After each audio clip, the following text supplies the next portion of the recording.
Welcome all of you class. I am Durgesh Kumar Pandey. Class, today I am going to explain a chapter. The name of this chapter is Parties and the Party System of India. Class, we know that in the first three general election, the Indian National Congress was remain in the position in the dominant, and other opposition parties like Socialist Party, Communist Party, and Janasangha, Republican Party, and their presence make the democratic election free and fair and make the system a democratic. Okay, but the class, we are looking कि after the independence, when election commission was start working, they face many challenges like which method the election commission should adopt it for which election, like first past the post system is good or proportional representation is good. ठीक है, this is also a question, but our leader know कि only first past the post system is only the system which provide us a stable government. So class, I want to introduce you the difference between the first past the post system and proportional representation. देखो first past post system क्या है, like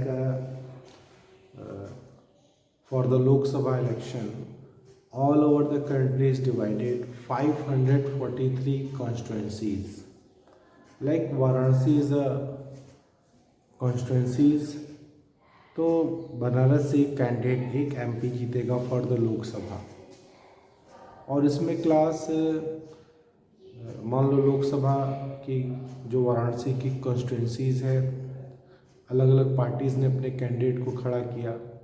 Bharatiya Janata party की तरफ से नरेंद्र मोदी, कांग्रेस ने अजय राय को खड़ा किया for the Lok Sabha election, Samajwadi party ने अपने कैंडिडेट को खड़ा किया, बहुजन समाजवादी पार्टी ने अपने कैंडिडेट को खड़ा किया।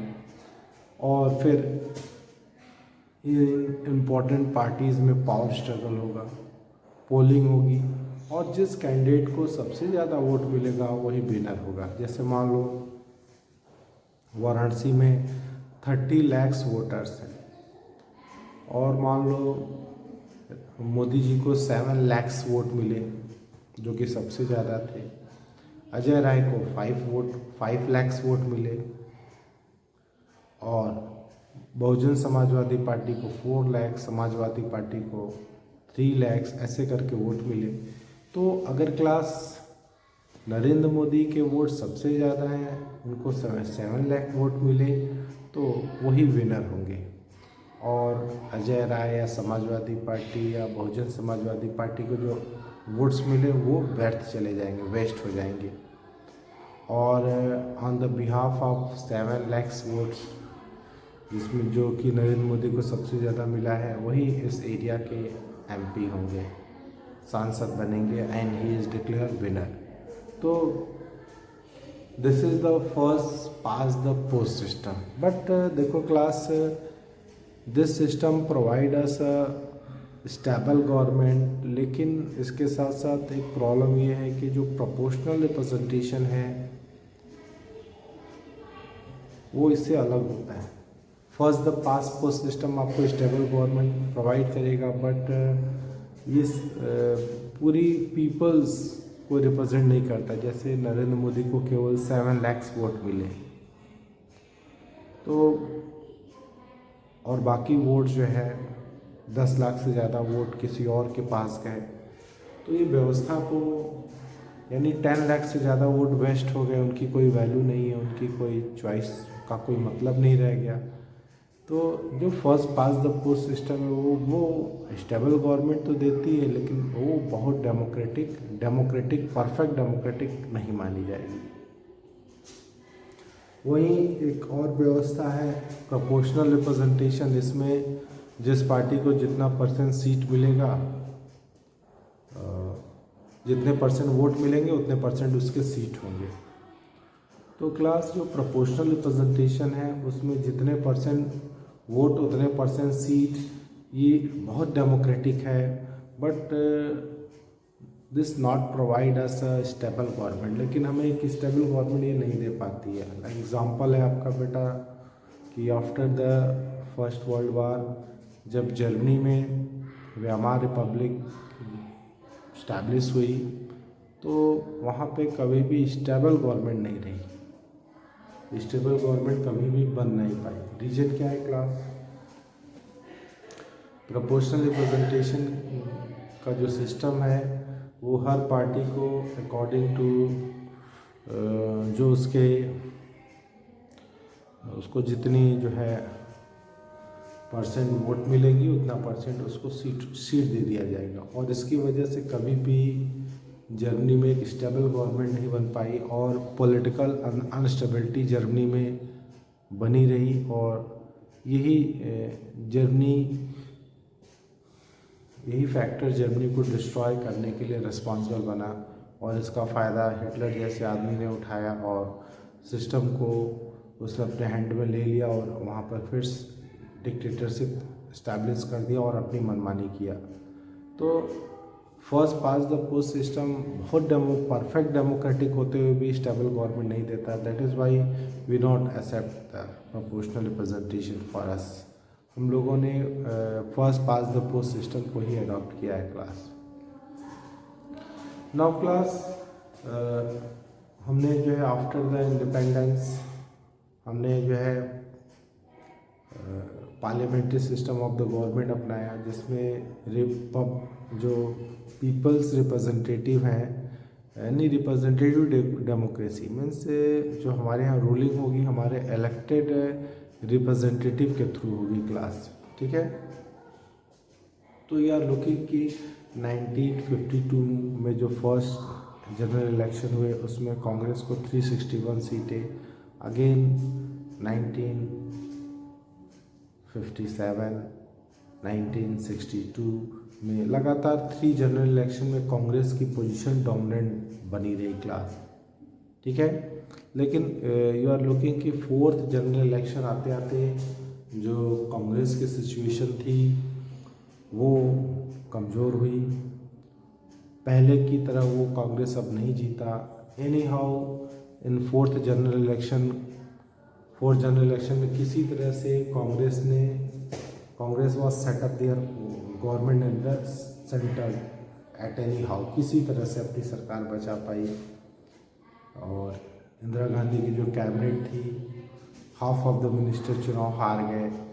जो सिंडिकेट लीडर्स थे they are also loss the बड़े बड़े नेता like K Kamaraj from Tamil Nadu, Aurobindo Ghosh from West Bengal, तो ये लोग चुनाव हार गए। एस.के. पाटिल फ्रॉम बॉम्बे, तो this big leaders, S.B.. Sahay from Bihar, ये लोगों जो सिंडिकेट के नेता थे बड़े बड़े वो चुनाव हार गए। एनी हाउ सेंट्रल गवर्नमेंट में कांग्रेस की सरकार बच पाई। और राज्यों में 9 ऐसे स्टेट्स हैं जहां नॉन कांग्रेस गवर्नमेंट सेटअप हुई।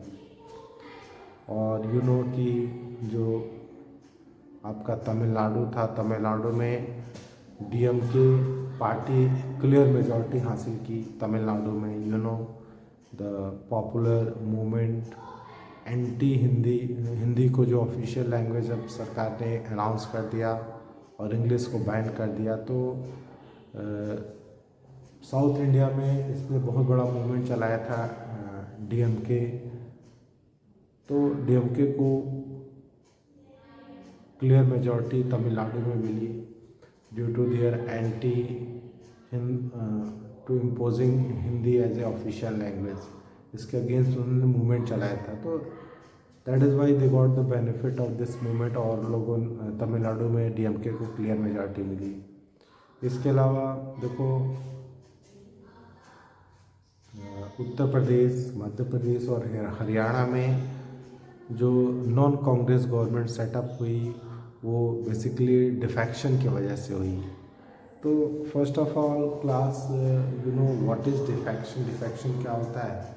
When a candidate won the election on any parties or symbol of a party, and after getting elected on the symbol of a party, he was leave this their own party and joined to another party. So this was saying कि candidate defect हो गया, and this is generally MP MLA who was going to defect for the benefit of post, position and money।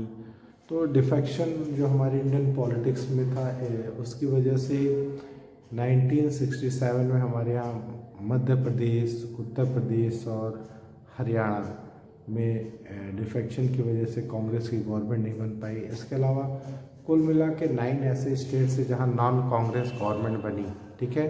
और ये जो non Congress government थी basically coalition government होती थी। बहुत सारी पार्टीज़ ने आपस में मिल करके कोलिशन गवर्नमेंट बनाते थे क्लास। एंड जो 4th जनरल इलेक्शन था इसके बाद जो है इंदिरा गांधी और जो सिंडिकेट लीडर्स थे उनके बीच में टेंशन बढ़ने लगा। Indira Gandhi want to work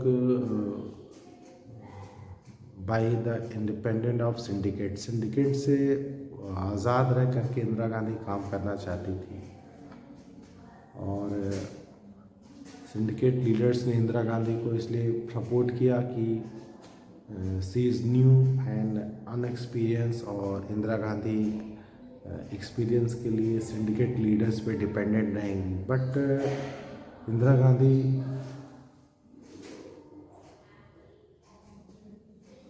ने जो है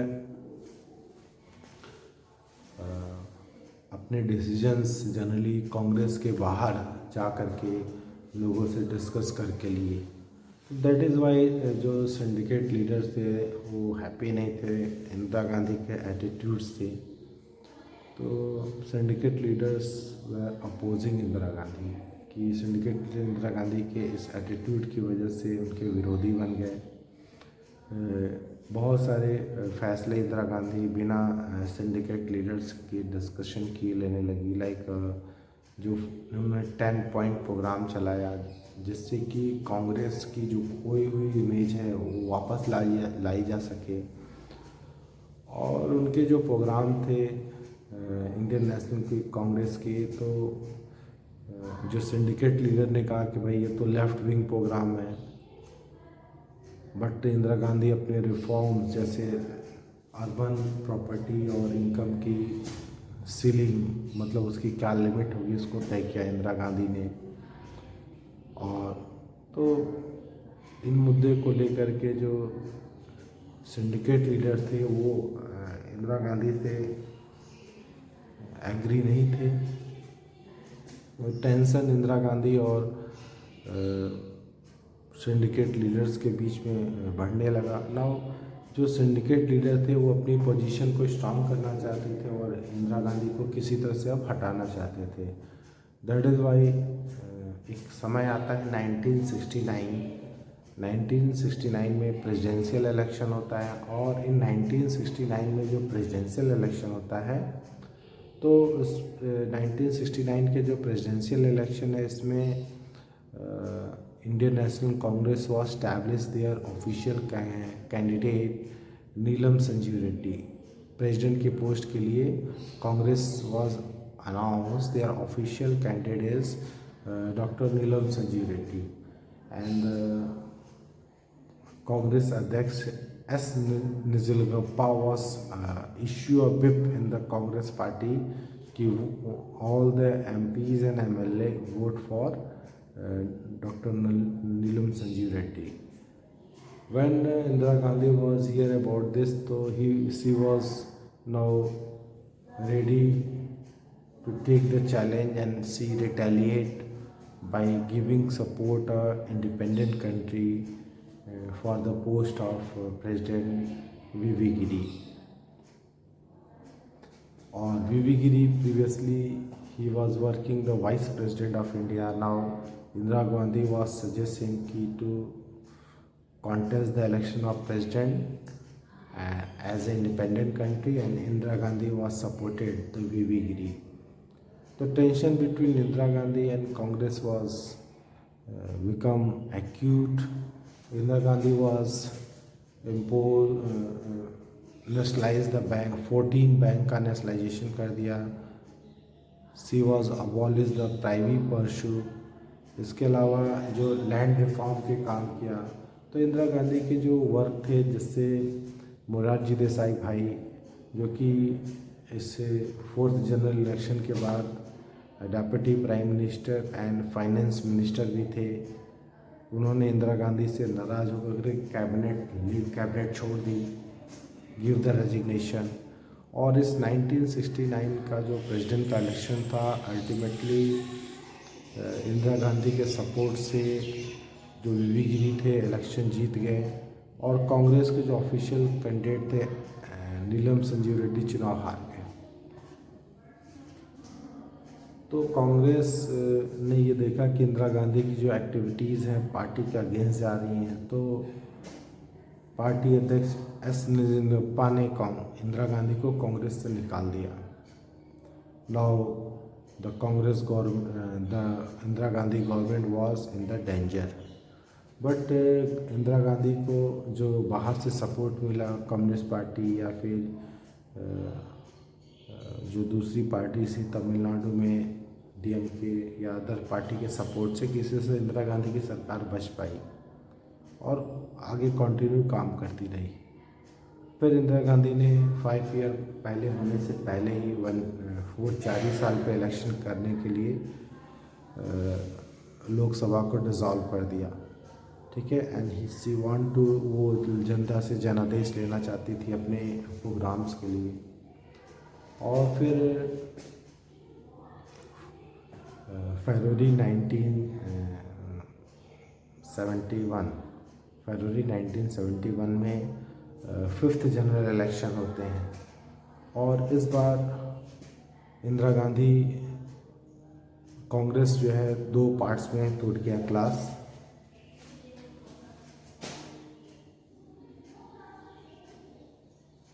जो कांग्रेस थी वो 2 पार्ट में टूट गई. कांग्रेस हो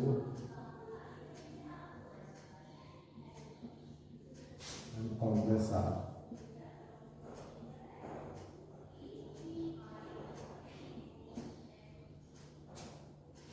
कांग्रेस को जो है जो सिंडिकेट लीडर्स थे, उनका ग्रुप एक तरह से था, फ्रैक्शंस थे. और कांग्रेस आर जो है इंदिरा गांधी का जो खेमा था, इसमें इंदिरा गांधी के सपोर्टर्स थे. और जो 5th जनरल इलेक्शन आपका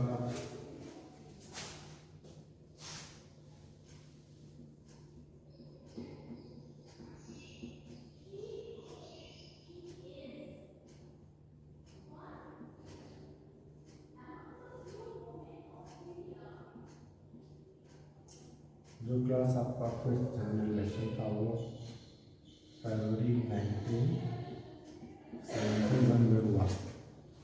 और कांग्रेस को और कांग्रेस आर में ज़बरदस्त लड़ाई थी. कांग्रेस को ने ग्रैंड अलायंस बनाया.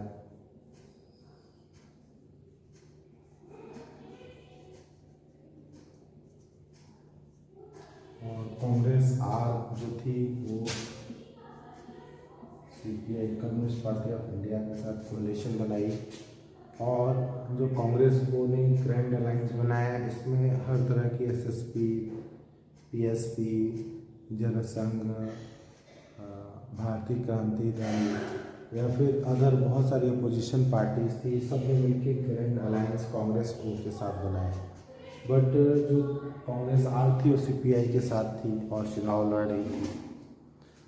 क्लास इस दौरान इंदिरा गांधी ने लोगों को कन्विंस करने की कोशिश किया। ग्रैंड अलायंस के पास कोई प्रोग्राम नहीं था। ग्रैंड अलायंस के पास एक ही प्रोग्राम था कि इंदिरा हटाओ देश बचाओ। एंड इसका जवाब दिया इंदिरा गांधी ने। इंदिरा गांधी ने कहा, वो कहते हैं इंदिरा हटाओ, मैं कहती हूँ कि गरीबी हटाओ। तो इंदिरा गांधी का ये जो स्लोगन था गरीबी हटाओ बहुत ही पॉपुलर हुआ। And it convince the poors, landless labours, womens, schedule caste, schedule tribals, सबको अट्रैक्ट किया इंदिरा गांधी का ये प्रोग्राम। क्लास इंदिरा गांधी ने प्राइवी पर्शू को ख़त्म कर दिया। प्राइवी पर्शू में जो हमारे यहाँ इंडिया के राजा और नवाब थे, they joined the India by the signing the instruments of accession. और इसके बाद हमारी भारत सरकार उन राजाओं को पेंशन दे दी और उनके राज्य को अपने इंडिया में मिला लिया। और इन राजाओं को उनकी जो हेरिडेटरी प्रॉपर्टी थी उनका भी जो है मालिक बनाया गया। बट अब इंडियन गवर्नमेंट की इकोनॉमी बहुत ही कमज़ोर हो रही थी और इन राजाओं को पेंशन या अलाउंस देना हमारे लिए भारी पड़ रहा था।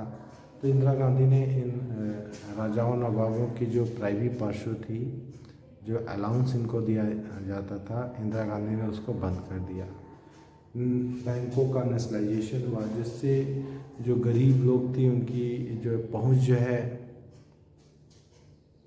बैंक तक हो पाई। बैंक से मिलने वाली जो मिनिमम इंटरेस्ट पे उनको पैसा लोन मिल सकता था। पहले अनऑर्गेनाइज सेक्टर में बहुत सारे साहूकार हुआ करते थे जो लोगों से की ज़मीनें जो है लोन देते थे, लेकिन उसके बदले लोगों से बहुत ज़्यादा इंटरेस्ट उनके ऊपर लगाते थे। कई बार उनकी प्रॉपर्टी हजम कर जाते। तो अब बैंकों तक लोगों की पहुंच हो गई और मिनिमम इंटरेस्ट पर बैंक उनसे अब ब्याज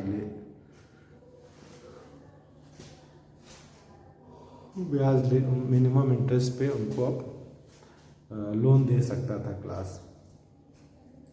तो इंदिरा गांधी के इनिशिएटिव थे और इनको लेकर के जनता के बीच जनादेश लेने के लिए इंदिरा गांधी गई और इनको कांग्रेस आर को मिली 352 सीट। केवल कांग्रेस को मिली, कांग्रेस आर को 352 सीटें मिली और दोनों के कोalition को 375 सीटें मिली और कांग्रेस आर को 44% वोट भी मिले क्लास।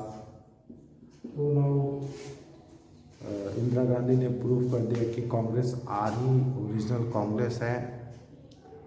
इसके बाद ग्रैंड अलायंस बहुत बुरी तरह से हारा। इसमें इनके वोटों की कुल संख्या 40 से भी लेस थी, लेस देन 40 से भी लेस सीटें इनके पास थी।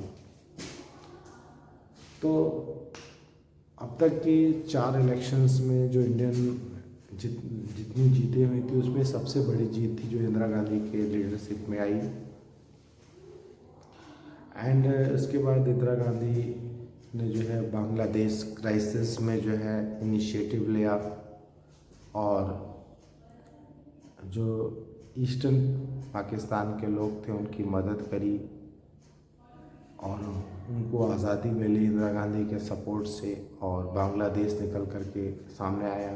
इंडिया पाकिस्तान में लड़ाई हुई और इंदिरा गांधी की पॉपुलैरिटी अपने पीक पर पहुंच गई। एंड 1971 का जो वार था इंडिया एंड पाकिस्तान का, इसमें इंदिरा गांधी के लीडरशिप में इंदिरा गांधी ने पाकिस्तान, चाइना और यूएसए के जो कोलिशन था उसका ज़बरदस्त सामना किया। उस हिसाब से पीस ट्रीटी साइन की और सिचुएशन को कंट्रोल में रखा और 71 की लड़ाई इंदिरा गांधी जीती। और इसके बाद राज्यों में उन्होंने विधानसभा चुनाव करा दिया 72 में और लगभग अब हर राज्य में कांग्रेस की सरकार थी। लगभग almost all the states was ruled by the Indian national Congress. और इस तरह से इंदिरा गांधी ने कांग्रेस की डोमिनेंस स्टैब्लिश की। ये नई कांग्रेस विदाउट फैक्शंस था।